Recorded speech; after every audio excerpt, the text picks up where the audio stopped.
Right, hello there, tissue. People hate tissue, people moan about it, don't like it, but actually when you get past your hate, it's a really, really lovely, gorgeous poem, and actually I think it is applicable to any other poem you want to compare it to about power and conflict, so let's get stuck in and have a look.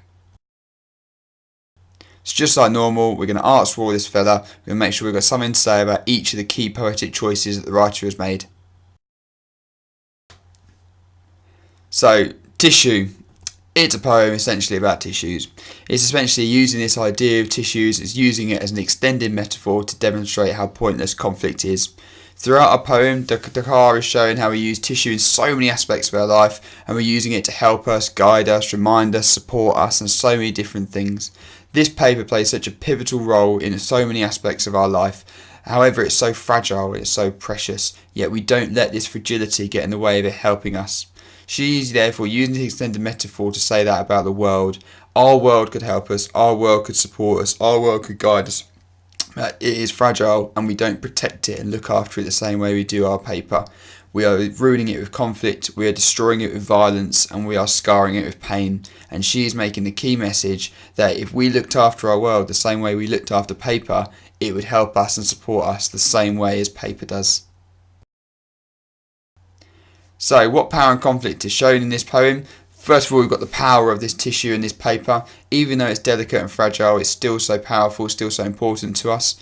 But she's also making the key point about the lack of power we have. We're as fragile and as precious as paper, yet we choose not to look after our world and look after each other the same way that we look after our paper. This therefore shows a conflict between how precious our life is and the contempt in which we treat it with. So Dary's got two key messages. First of all, that our world and our lives are as precious and as fragile as paper, so why would we threaten it with such conflict and such aggression? But second of all, and it's central to this last line, which I'm going to talk to 2 or 3 times in this video, she's making the point that if we treated our skin, so our bodies, each other, just like tissue, the world would be a much happier and safer place. If we looked after everyone like the precious tissue that we have in our world, we could all support and help each other a lot more. So, key techniques. I'll be picking this one here, this pathetic fallacy here of the sun shines through.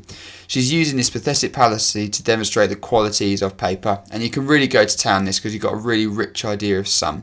So the sun would represent hope, so it shows that we are giving our world a hope to survive if we treat it like tissue. It's really key that this sun is shining through the borderlines of a map. And if you think about borderlines, the borders of a country, that's a big reason for conflict. People want to expand their borders, people want to invade other countries. So the fact the sun shines through these borderlines symbolises the beauty in our differences and the hope of the peace of our borders. We should be celebrating the fact we're different and not using it as a reason for conflict and violence.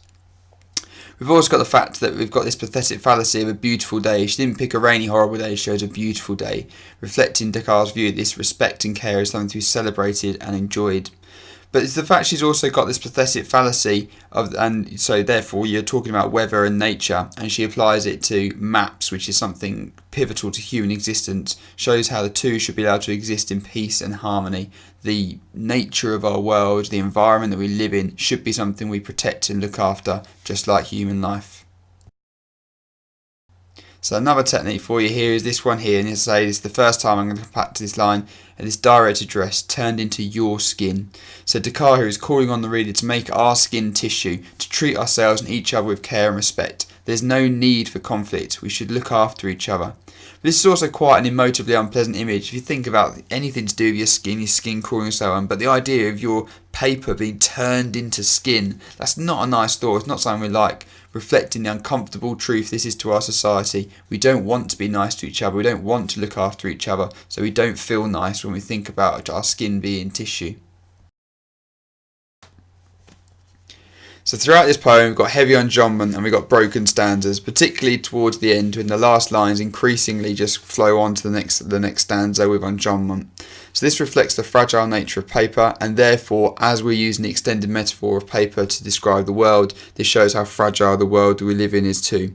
Therefore we need to treat paper in our world with a care and respect, otherwise it will crumble, just like this poem does towards the end. Then again, we've got this key last line in this last stanza, and it's all on its own, this line, because it emphasises the link between paper and our bodies, and therefore it echoes the key message of Descartes that we should treat each other like tissue, like paper. But the fact this line is also isolated may reflect the separation of society from this idea. We don't want to associate ourselves with this thought of being nice to each other and caring for each other. We'd rather use violence, we'd rather use pain. So, the words. There are some really key words here that I'd like to talk about as a group, as a lexical set of things that can help us and support us in life. So I've got Quran, maps, grocery slips and buildings. So all of these things help us in our life. A Quran gives us teachings and supports us in times of moral difficulty. Maps guide us and help us. Grocery slips feed us. We need them to buy our food and to feed our families. And buildings protect us. So these things demonstrate the virtues and the quality that come with treating tissue with care and love. All of these things are made out of paper and tissue. We have to treat them all nicely, and then they can all support us and help us in our life. So if we do the same for our society, we would also reap the benefits from this. But I've also got a second way of looking at it as well. So we've got the same words here, the same lexical set. But if you also think about it, all of these things, as well as being an aid for us, as well as being something that can help us, these are also things that can cause war and cause conflict. So the Quran, religion, is a key driver in war. The maps, desiring land and fighting for land, a driver for war. Grocery slips would symbolise the economy and money and other reasons why people would go to war. Buildings is also safety, that people would attack each other or have to go and defend each other for their own safety, to look after their own. So all of these things that are causing war, if instead we address these issues and we treated them with care and respect like we do tissue, then they can become precious and they can be looked after rather than reasons for us to destroy each other. So now on to some alliteration. I'd looked at this little couplet of alliteration here. Smoothed and stroked, thinned and transparent. So these are soft and gentle sounds, which reflects our treatment of paper and the way we should be treating the world. We should be treating it with care and time and fragility and gentleness, like this alliteration. But also zoom in on the word choice of thinned, which implies a fragility and a weakness, which means it deserves even more attention. The thinner paper gets, the more we need to look after it. So this shows how precious and important our lives are. They are thinning away, they are becoming fragile. We should be looking after them even more than we do.